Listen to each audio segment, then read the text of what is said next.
I wake up early in the morning. He likes to stay out late. I like horror movies. She likes comedies. I hate Italian food. He loves Italian food. I like beer. She likes wine. And yet Kristen Laffler and Tim Goldsmith are sweethearts, intensely attracted to each other, even though they're opposites in many ways.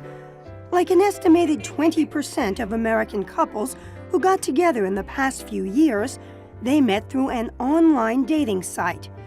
And they owe it all to an algorithm. Yes, an algorithm. Simply put, a step-by-step series of computer calculations that assigns values to certain characteristics and leads to a conclusion, which frankly doesn't sound like a prelude to romance. Help me understand how an algorithm is used for matching people up. Right. So for matching people up, you're going to understand a person, what they are interested in, and you put all of that together into a mathematical equation to figure out what would be the best match for them. Amarnath Tombray leads a team of mathematicians at Match.com, the biggest dating site on the internet, and one that caters to a broad spectrum of singles. There are more than 1,000 dating sites on the web, some for those who want to meet people of a certain age, religion, or race. You can even look for dates who have a particular hobby or educational background.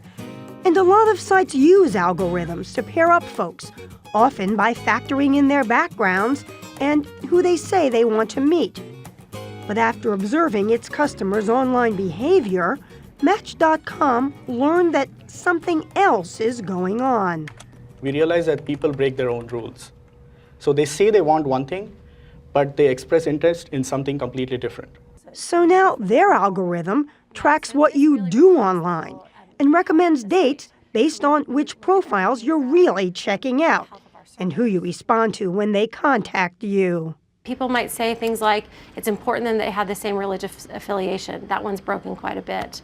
Mandy Ginsburg, president of Match.com, says the new algorithm has produced a twofold increase in emails between clients. Were you surprised when you started being able to see that people said they wanted one kind of a partner and then started looking for others? I think you see that it mimics in the real world that, someone who says, I want, a nice guy with my same background, they end up dating someone who's totally different backgrounds as they are. But not everyone is in love with dating algorithms.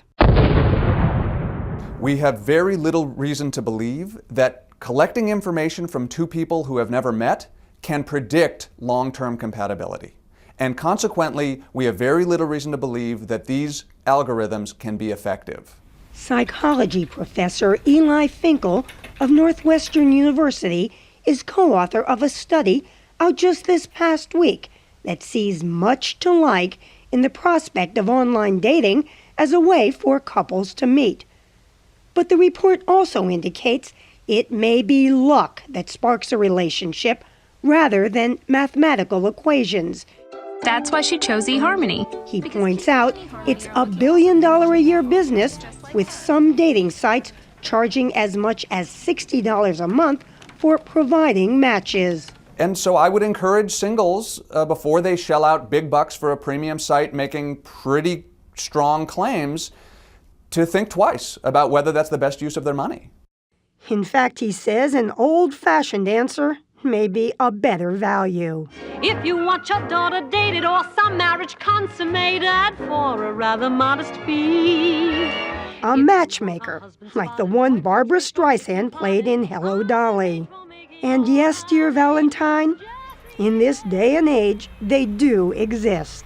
Matchmaker, matchmaker, make me a match. So you are a matchmaker. Exactly, and I've been so since 1986. 79-year-old Ann Wood does it all the old-fashioned way, meeting personally with each of her upscale Washington, D.C. clients, most of them people over 30 who value privacy. For your clients, do you think they feel safer with you Yes. than with an anonymous online service? Yeah, because don't I look respectable?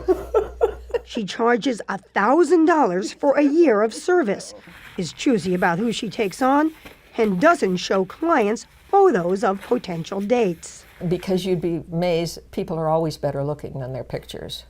Because they have animation in their faces or their personality comes through. Intelligence. Yeah, I can't help stupid people.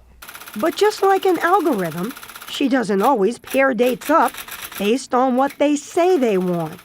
If they're not exactly what they ask for, and nobody is, believe me, there's something that sparks their interest, and that's what I look for. Which brings us back to Tim and Kristen, the opposites brought together by the Match.com algorithm. It worked. So I guess that's the idea, is that it worked. Whatever happened, and if it's an algorithm or if it's just fate, that's what worked out.